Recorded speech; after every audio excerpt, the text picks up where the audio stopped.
How y'all doing? My name is James Hawkins. This afternoon we're going to be talking about post-traumatic stress syndrome and depression. What is the difference between depression and post-traumatic stress syndrome? Actually, not much. Post-traumatic stress disorder is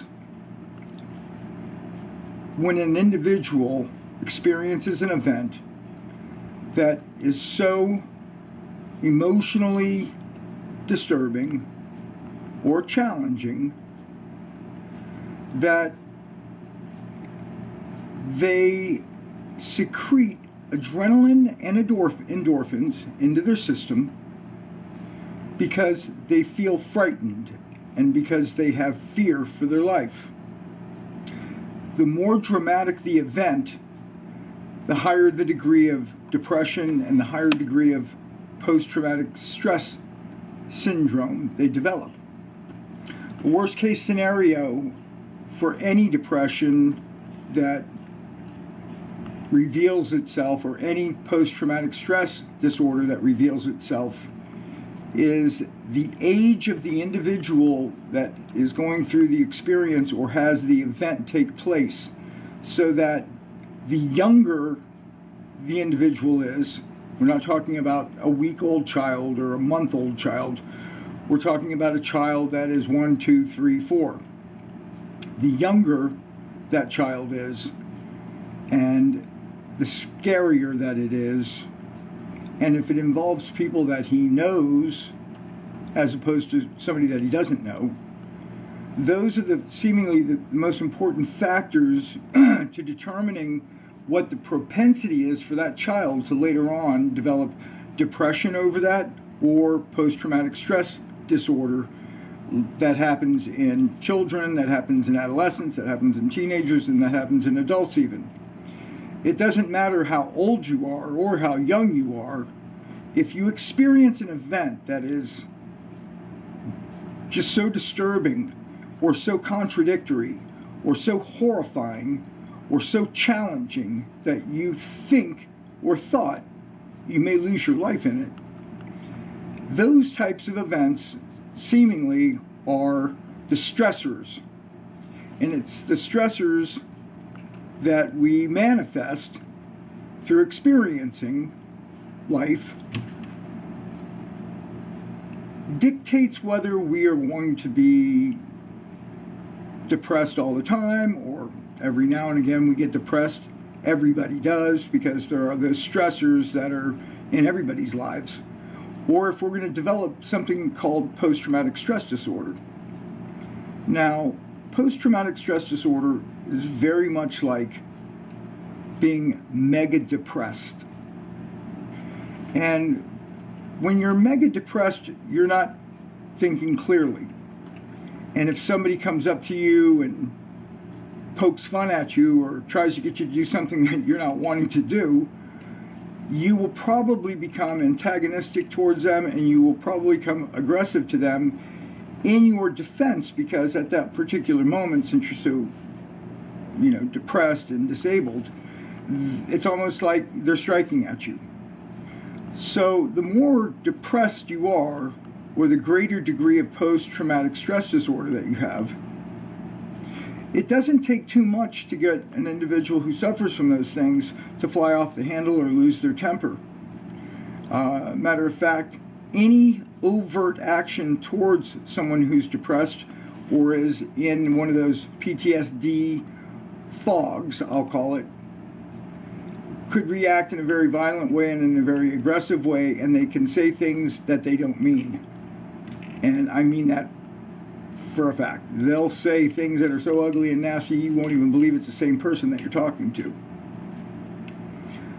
I always knew that I had a history of depression because I've been depressed before. I knew that I was depressed more than most people, but not depressed all the time.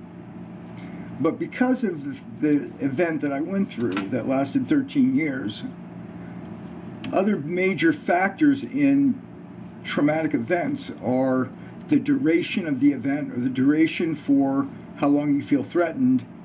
And if that threat came from somebody that you were supposed to like or love, or was supposed to like or love you, then the contradiction or the letdown or the delivery of something that you would have never expected from that person becomes even a factor that will aggravate the degree that you develop depression and post-traumatic stress disorder.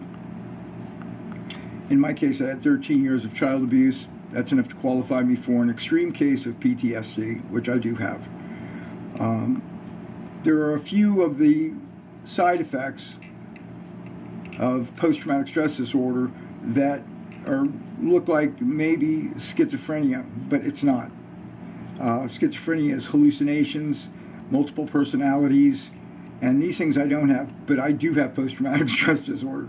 I do have an attitude that I carry around with me as a result of it, and if you push my buttons wrong, I will tell you not to push my buttons at all. So, where does post-traumatic stress disorder or major depressions get into the picture? Well, and for somebody that suffers from PTSD, it gets into the picture every day by everybody. And seemingly 70% of all individuals who have acute post-traumatic stress disorder will wind up homeless. Now, why is that? 70% of people who are victimized, traumatized when they're young, when they've had their chance of life stolen from them by an individual who created a situation and an event that was so traumatic that it affected those individuals' lives so dramatically that only 30% of them have a roof over their head by the time they're in their mid-adult life. And I know that whenever I think about somebody getting a 5-year sentence because they molested a child, it never sits well with me because I think they should get 5,000 years in a jail cell. I don't think they should ever see daylight again. But that's another story. Today, the story that I really want to take us down, or the road I want to take us down, is how can post-traumatic stress disorder be helped, and how can it be made worse?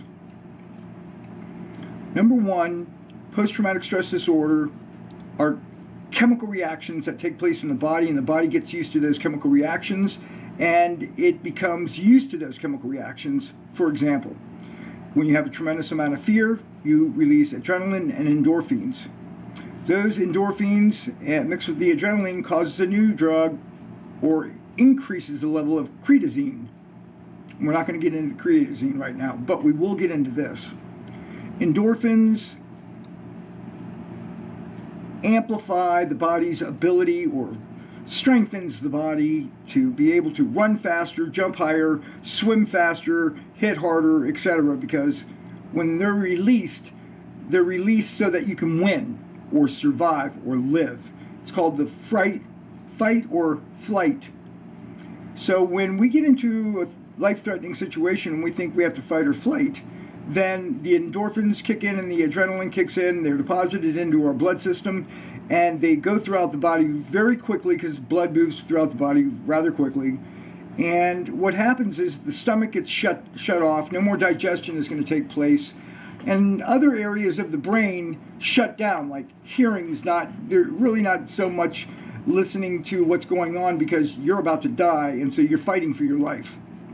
So there are systems that are shut down or slowed down as a result of those endorphins and adrenaline being released, and them being released as a result of a traumatic experience that you're going through.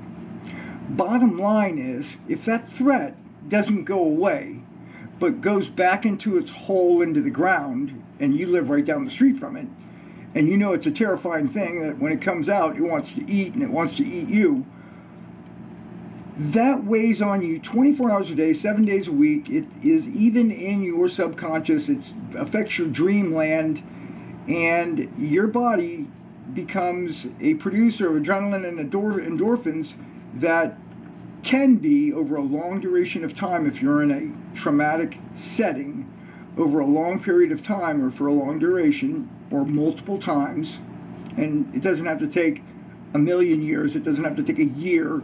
It could be a week. It could be a month. It could be 6 months. Each case varies differently. Metabolisms are different, etc. And other factors weighed into it. But let's go, what creates the worst scenario when it comes to the most severe cases of post-traumatic stress disorder, and what does it do to people like that?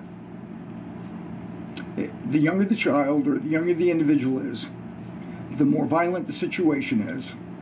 And if the person's somebody that we loved, those are the three golden things that will kill you. Those are the three factors that will make post-traumatic stress disorder really, really bad, or whether it makes you a very depressed person really, really bad. So bad that they have suicidal ideations.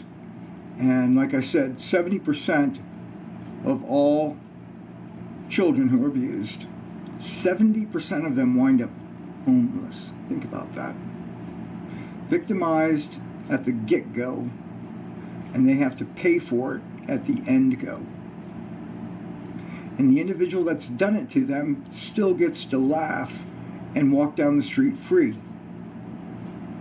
Those same individuals, like this guy that just got put away from the subway guy, he got what, 15 years? 15 years for ruining how many kids' lives? Because every child that goes through abuse, physical, verbal, or sexual, doesn't matter. 70% of those kids are going to wind up homeless because they become so emotionally detached that they become loners, that the only people that do love them, they end up chasing off because they have an allergic reaction to their system brought on by food, brought on by stress, brought on by drugs that may be prescribed to you, brought on by food that you've ingested, brought on by all four of those things contributing at different levels, but ending up with the same scenario. The individual gets chemically imbalanced and says some things that they would regret, or they do some things that they would regret, but the bottom line is they're no longer thinking clearly, and they usually fly off the handle and they say, you know, God darn it, you asshole, I can't stand you, or they hate your guts, but they really don't. What they mean to say is that they're suffering right then and they need help. So if you have somebody that's been traumatized and they start cussing at you, it's because they love you and they trust you, and they're hoping that you'll be able to throw them a life preserver and save their life. But if you have a girlfriend like I did, she'll try and get in her car and run you over. And if that doesn't help or kill you, then she'll go get a police officer and she'll make up something about you to have him come shoot you in the head. And so you got to be very careful when you suffer from PTSD that you pick the right person to be in your life. Otherwise, they may have you arrested. They may have you charged with, like, domestic violence because you wrote them some nasty emails. Meanwhile, you can't help yourself. You're just reacting to your food, the drugs, all those things contributing, your age, your metabolism, maybe whether you have a viral load of 7.5 million, which I just went through. And so because of that, I had a very good friend pay for a hepatitis C treatment, and they spent $20,000. They even went so far as to hire the doctors, and they made all the arrangements. They even drove me to and fro, and they spent 20 grand only to see me lose it because I had a chemical imbalance. The drugs the doctor gave me are contradictory to depression, and it put me into a very depressed state where I thought everybody was attacking me and were trying to kill me. And so when I balked and said, wait a minute, you're trying to kill me, even though they really weren't. When I told them that I hated them and I thought they were ignorant assholes, they took it seriously, and they thought that that's really how I thought about them, but it wasn't. But they still went to an attorney and filed a restraining order on me and lied to get it. They also didn't help me maintain the regimen of Sovaldi and Ribavirin that they had bought and paid for 20 grand. Halfway through the regimen, because I had a chemical imbalance, and because my post-traumatic stress disorder was so severe, and because ribavirin and Sovaldi, known agents, catalysts that trigger post-traumatic stress syndrome disorder and or any kind of depression, even minor depression, even a little teeny history of depression, doesn't matter. It will find that depression in your brain and it will bring it out and it will start throwing it around like it's a gorilla. So chemicals, and every time we eat something, it alters the chemical balance in our stomach. Everything we eat, drink, touch, smell, taste, everything can be a catalyst when it comes to post-traumatic stress disorder being placed into the loon land and somebody becoming a monster and saying things they don't mean, or going out in public and getting crazy, and the next thing you know they get shot by a police officer because they were acting like an idiot. 70% of those people are homeless on your streets right now. 70% of those people that were victims as children, that put up with your brother or your cousin or your Uncle Johnny or your grandfather or the father-in-law's BS ways, marked that child so that 7 out of every 10 of them are homeless. So the next time you run across somebody who's been victimized like that, and you are uneducated or ignorant, don't do them any favors and become their friend. Because what will end up happening is you'll end up killing them. You'll end up getting them on a drug regimen that you spend $20,000 on, and then you bail on them and leave them on a 6-lane highway to get home telling them they can drive all right. You don't want to do that. Not if you really love them.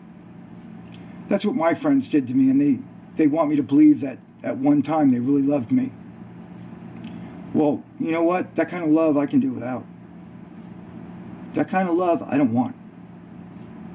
Now, I know one thing that you have not apologized for doing that to me. Something I had no control over, that you got me involved in because you wanted to do something for me.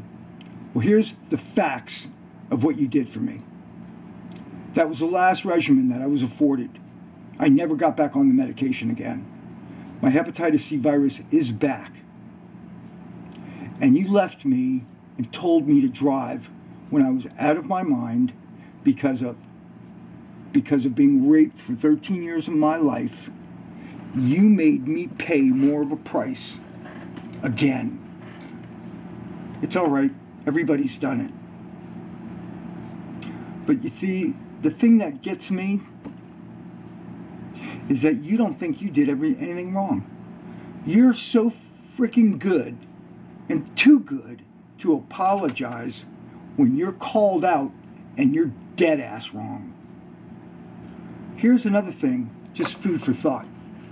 All of you had me as being in cirrhosis stage 2 4 years ago. And I've got the complete paperwork from them. The only other thing that I'd like to say is that in 33 days, you will have either done the right thing, and you know what I mean by doing the right thing, rescinding something, and you will then go down to the court and drop everything, and then you will pick up the phone and call me and apologize to me. I don't care if you don't ever want to see me again. I really don't. I have nothing to say on that one. But you owe me an apology. You owe the court an apology. And you've got to take that down off of me because I can't get a job with it on me. You may think that's funny, but you've got 33 days to do that. Because I've got an attorney and they took the case. And I'm going to include you in it unless you give me an apology within 33 days. And that's a fact, Jack. When you're taking ribavirin and Sovaldi, make sure that the people around you know how serious the treatment is. Make sure they don't listen to ignorant people that are in their lives. And make sure they don't listen to people that think their shit doesn't smell or that they're any better than somebody else. I've still got the drug in me. Sovaldi and ribavirin happen to be cumulative in nature. It means they build up in the body, and when the level gets to be a certain amount, if you're allergic to it, it doesn't hit you right off the bat. Some people's metabolisms are different, and it hits at different levels. It took me 8 weeks to build up my level until I went loon. But you're the one who had me get on that regimen. You're the one that paid for it. You're the one that found the doctor. You're the one that did everything. And where are you except for hiding, you chicken shit little thing?